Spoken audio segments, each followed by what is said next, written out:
là là là là là là.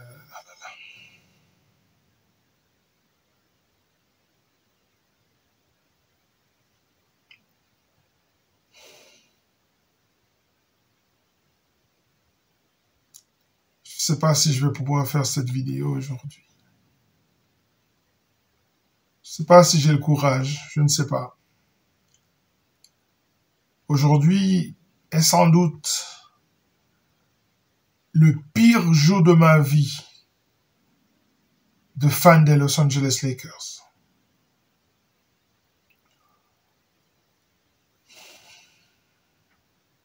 Ce match va rester longtemps dans ma mémoire.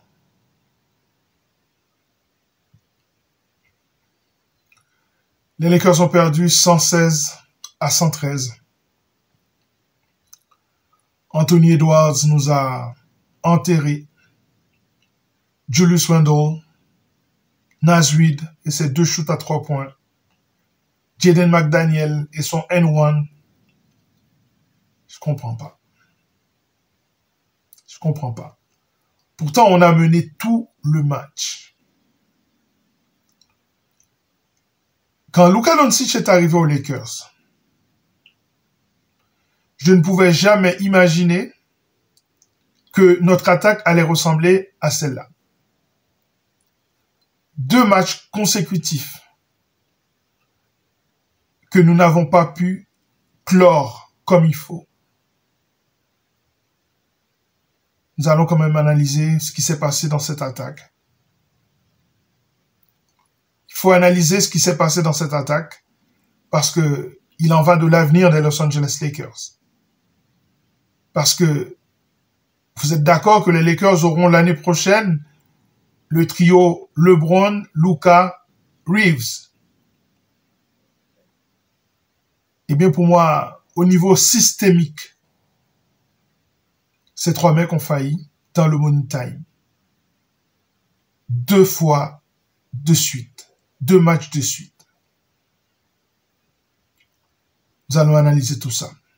Lakers tout le temps, c'est tout de suite. Step 1, wake up early, gonna rise with the sun. Step 2, get some good, some food in you. Step 3, think real hard about what you wanna be.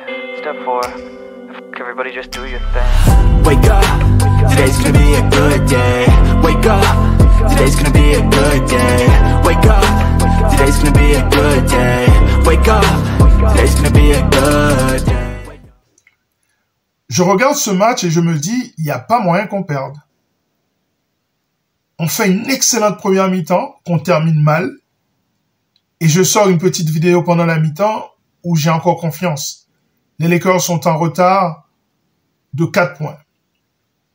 Ils rentrent dans le 3e quart et ils dominent absolument cette équipe des Wolves de Minnesota. À un moment, ils prennent 12 points d'avance et je me dis, c'est bon. Minnesota revient, les Lakers redonnent un coup d'accélérateur.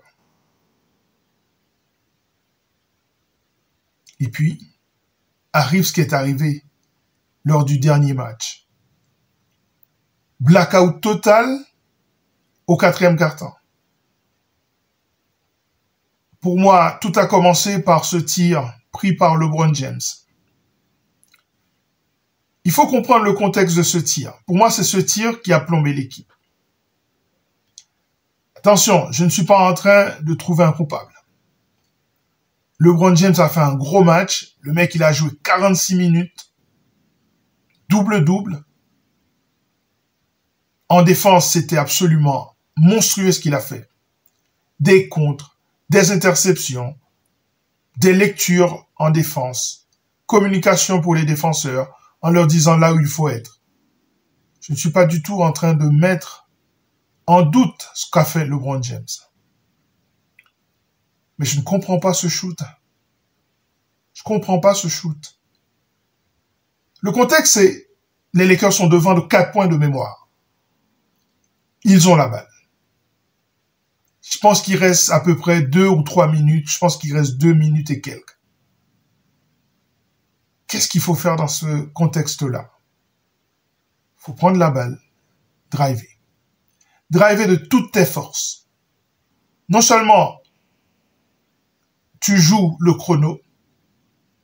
En drivant, tu crées des situations de mouvement. Et le chrono meurt peu à peu. Tu es dans la gestion. Et là, tu peux avoir une faute, peut-être un and-one ou tout simplement deux lancers francs. Tu mets de la pression sur cette défense. Et LeBron prend un shoot à 3 points. Vous vous souvenez sans doute, j'ai fait une vidéo là-dessus, dans cette zone en tête de raquette où normalement, il a l'habitude de mettre des shoots à 3 points de ce spot-là. Donc, je n'ai rien contre ce shoot en lui-même. J'ai juste un problème contre le moment de ce shoot. Ce moment ne permet pas à la défense d'être mise sous pression. Le tir est raté, Minnesota part et il marque. Et ça relance totalement l'équipe. Je ne parle pas de la perte de balle de LeBron, je ne parle pas des erreurs commises par Austin Reeves, je ne parle pas des prises à deux où les coéquipiers ne disent pas à Luka que la prise à deux arrivait. Beaucoup d'erreurs commises. Et c'est la deuxième fois de suite que nous commettons autant d'erreurs. Je ne comprends pas. Comme je disais, dans plusieurs vidéos d'ailleurs, cette attaque des Lakers est trop stagnante. Il n'y a pas de mouvement du ballon. Parce qu'il n'y a pas de mouvement des coéquipiers.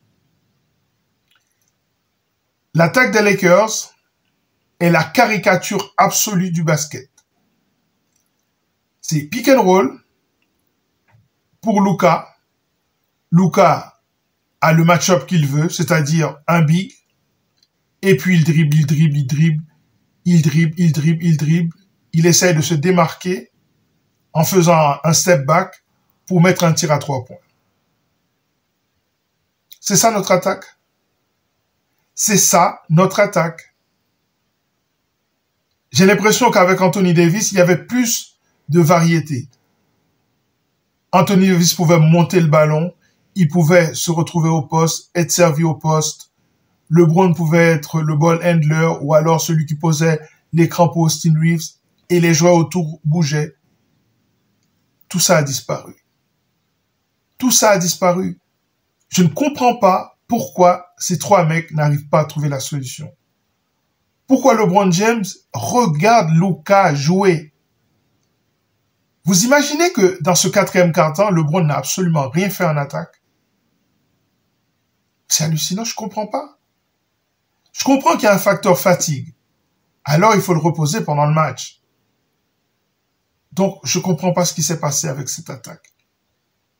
Pourtant, si on regarde les statistiques, LeBron a joué 46 minutes, 12 rebonds, 8 passes décisives et 27 points inscrits. Hachimura a fait un excellent match, on peut rien lui reprocher aujourd'hui. Il a joué 41 minutes, 5 rebonds, 1 passe et 23 points inscrits.